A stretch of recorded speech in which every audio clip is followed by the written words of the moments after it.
Imagine waking up one morning, grabbing your coffee, and stepping out onto your porch, only to find the lake you moved here for your peaceful retreat.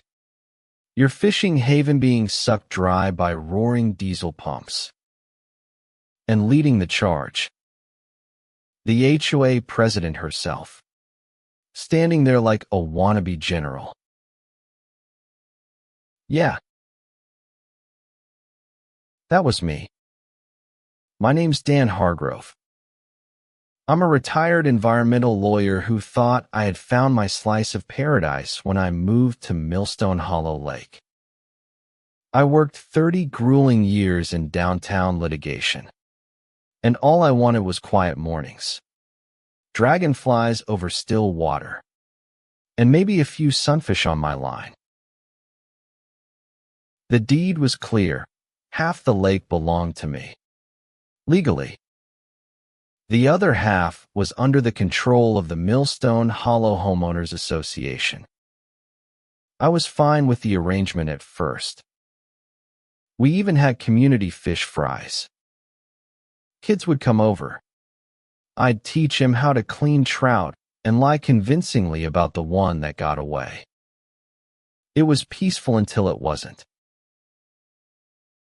The trouble started subtly. Polite emails from the HOA, with lines like, "Residents have raised concerns about environmental disruptions." They didn't like me fishing. Thought it made the neighborhood look unkempt.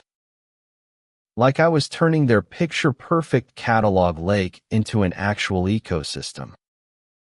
Imagine that. I brushed it off. Fishing was explicitly permitted. And besides, it was my property.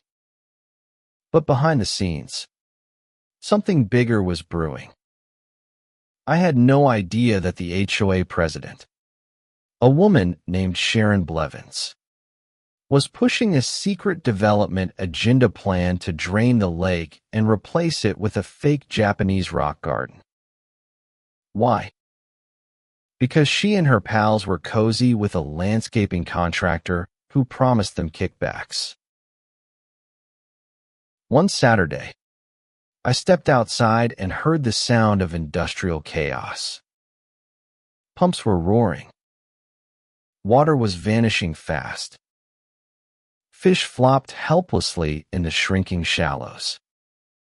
I ran barefoot through the dewy grass, phone in hand, filming everything. Years of courtroom battles taught me, always get the evidence. I confronted Sharon right there. She wore sunglasses and a smug smile. "Routine mosquito control," she said.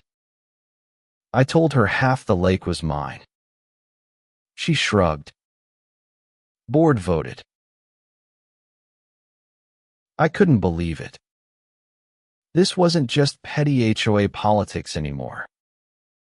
This was illegal water removal. Unauthorized destruction of a shared ecosystem. Then came the bombshell. I spotted several endangered speckled minnows flailing in the mud. That changed everything. I called the state environmental department before I even cleaned the mud off my hands. Within the hour, they were on site. By afternoon, 2 black SUVs from the U.S. Fish and Wildlife Service pulled up. Agents in mirrored sunglasses began collecting samples and taking statements. And me. I had the receipts, videos, property deeds, time-stamped photos, even a notarized letter from Harold, my neighbor and the only guy older and grumpier than me, confirming he heard the secret HOA vote. Then, an anonymous email landed in my inbox. Internal HOA emails. Sharon joking about finally flushing the fish problem away and calling the lake that swampy eyesore. The smoking gun. I forwarded it straight to the feds. The story exploded. Local news parked outside my house. Environmental groups caught wind. Hashtags like Save Millstone Lake started trending. Sharon panicked. The HOA tried to flip the script, accusing me of interfering with community property. Cute. They even fined me. I laughed and labeled it evidence. Then came the town hall. Sharon planned to address misinformation. I didn't show up alone. My lawyer, Rebecca Mendoza, walked in beside me, briefcase in one hand, legal doom in the other. She laid out every violation: falsified permits, destruction of protected habitat, conspiracy for financial gain. By the time Rebecca dropped copies of everything in Sharon's lap, you could hear a mosquito blink. Some neighbors who'd ghosted me earlier were now snapping pictures like it was prom night. Days later, federal agents raided the HOA office. Files, computers, everything carted out. And the dominoes fell.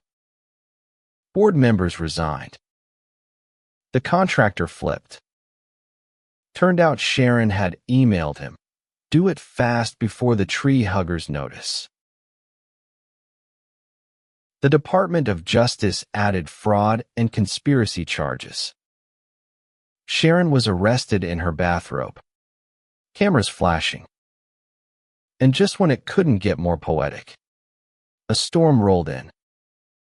Without the lake to hold the runoff, Millstone flooded. Basements wrecked. Mold everywhere.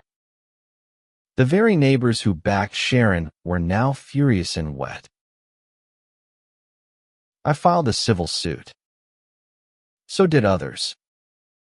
The HOA's insurance refused to pay out due to criminal exclusions.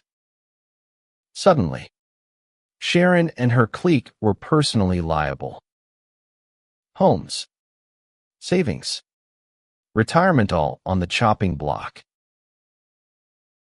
Meanwhile, I restored my side of the lake legally. Volunteers helped reintroduce native fish, plant water grasses.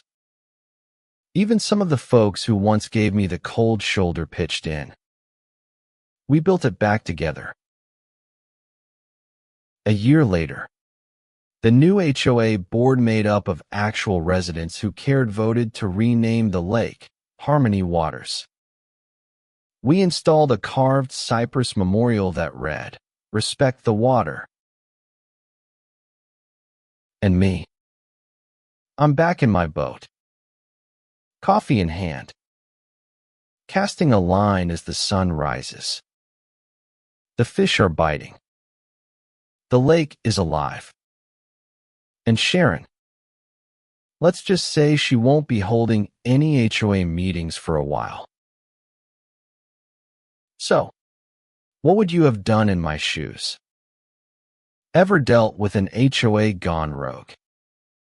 Drop your thoughts in the comments. I read every one of them.